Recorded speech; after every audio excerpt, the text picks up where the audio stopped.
इस श्लोक का अर्थ है, यदि तुम ये सोचते हो कि आत्मा निरंतर जन्म लेती है और मरती है, तब ऐसी स्थिति में भी हे महाबाहु अर्जुन, तुम्हें इस प्रकार से शोक नहीं करना चाहिए।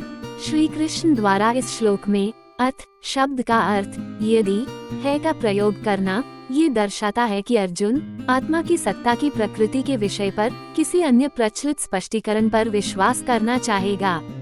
इस श्लोक को भारत में प्रचलित दार्शनिक विचारधाराओं और आत्मा की प्रकृति के संबंध में उनकी विभिन्न मान्यताओं के तात्विक संदर्भों के अंतर्गत समझना चाहिए। ऐतिहासिक दृष्टि से भारतीय चिंतन को 12 दर्शन शास्त्रों में समाविष्ट किया गया है। इनमें से 6 दर्शन जो वैदिक प्रमाणों को स्वीकार करते हैं उन्हें आस्तिक दर्शन कहा जाता है। ये मीमांसा, वेदांत, न्याय, वैशेषिक, सांख्य और योग हैं। इनमें प्रत्येक की अन्य शाखाएं भी है। उदाहरणार्थ वैदिक दर्शन को आगे फिर 6 दर्शनों में विभक्त किया गया है। अद्वैतवाद, द्वैतवाद, विशिष्टाद्वैतवाद, विशुद्धाद्वैतवाद, द्वैताद्वैतवाद और अचिंत्य भेदाभेद भाव। आगे इनकी भी अन्य शाखाएं पाई जाती है, जैसे अद्वैतवाद को दृष्टि सृष्टिवाद, अवच्छेदवाद, बिंब प्रतिबिंबवाद, विवर्तवाद, अजातवाद आदि में विभक्त किया जाता है। ये भी संतोषजनक है कि ये सभी दर्शन शास्त्र वेदों के उद्धरणों को अधिकृत रूप स्वीकार करते हैं।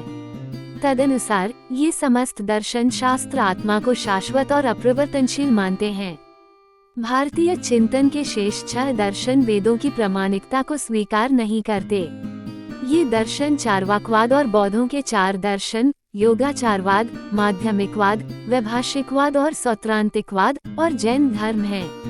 इनमें से प्रत्येक की आत्मा की प्रकृति के संबंध में अलग अलग धारणाएं हैं। चार्वाकवाद के अनुसार शरीर स्वयं आत्मा को बनाता है और चेतना केवल उसके अवयवों के समूहों की उत्पत्ति है। जैन धर्म ग्रंथों के अनुसार आत्मा का आकार शरीर के आकार के समान होता है और इसलिए यह एक जन्म से दूसरे जन्म में परिवर्तित होती रहती है। बौद्ध दर्शन की विचारधारा आत्मा के स्थायी अस्तित्व को स्वीकार नहीं करती।